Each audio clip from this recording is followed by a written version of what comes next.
Welcome to my channel Adhyan with Flow. Let's start with our plasmolysis. The behavior of the plant cell with regard to water movement depend on surrounding solution. Okay, let's start guys. This is the cell.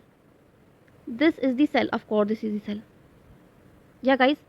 So this cell, this structure is depend on what kind of solution, what kind of media they have.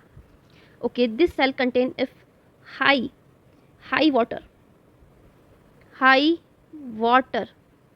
potential and less solute concentration. I'm writing here guys, I'm writing here high water potential and less solute potential. Okay, and if I put this cell into apparatus that are fully filled with multiple solute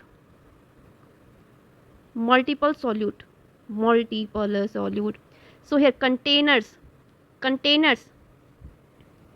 solute potential is high and water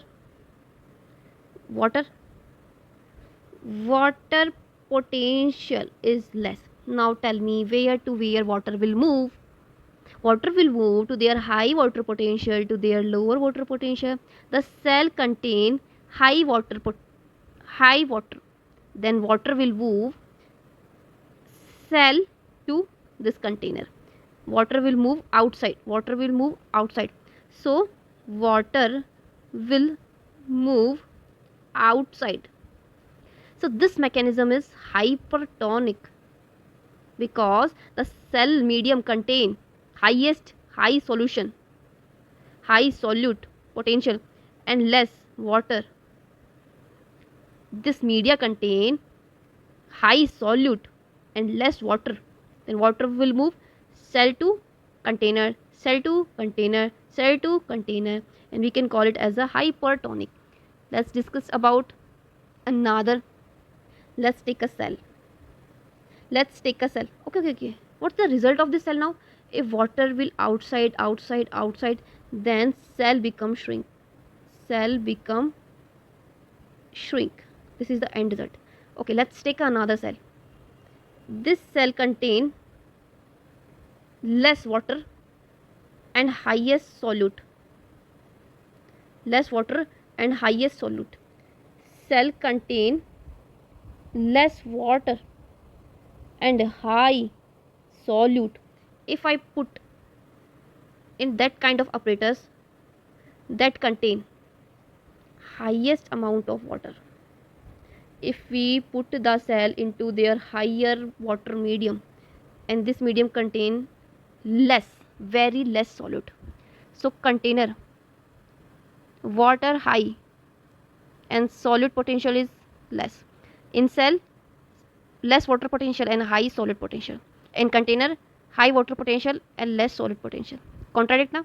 Now water will move to their high water potential to their less. So water goes inside because in outer medium water is in their high concentration, so they move towards the cell. So the result of the cell is cell become turgid. Okay, next isotonic.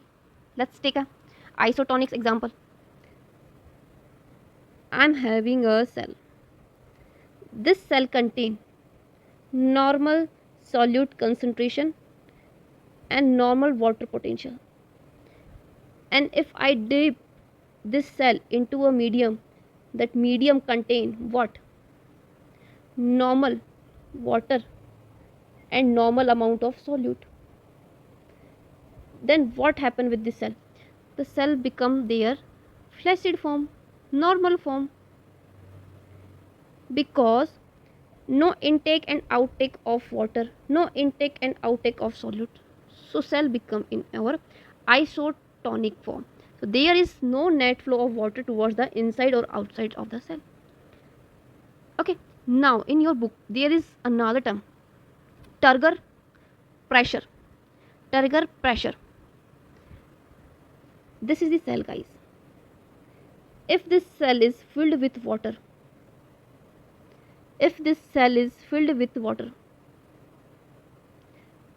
they contain maximum, we call it as a cytoplasm, their liquid part, and they start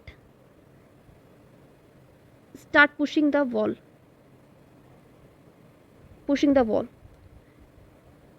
because water is large in amount, so their cell is hit, the cell push the pressure towards the cell wall, and this pressure we call it as a turgor pressure.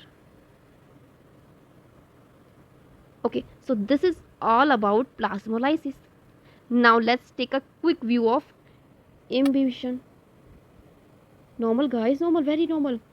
If you take a beaker and any apparatus filled with water, and if you drop a seed inside, after a night you check the seed, this seed absorb water and becomes swollen, because in seed before night this seed contain less water and high solute, but after a whole night, completing the whole night, water will enter in the seed, so now seed contain high water and less solute.